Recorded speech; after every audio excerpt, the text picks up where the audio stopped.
सुभद्रा योजनार हिताधिकारी अकाउंट को परीक्षामूलक भाव 1 टंका पठाई।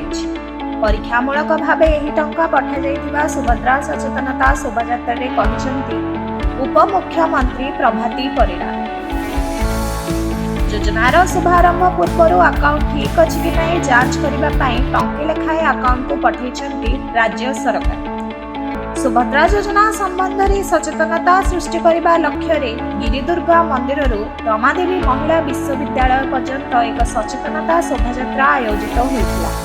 यह शोभायात्रा उपमुख्यमंत्री प्रभाती परिड़ा, कनकवर्धन सिंह देव, सांसद अपराजिता षडंगी समेत बहु नेता कर्मी एवं जनसाधारण जोग देते।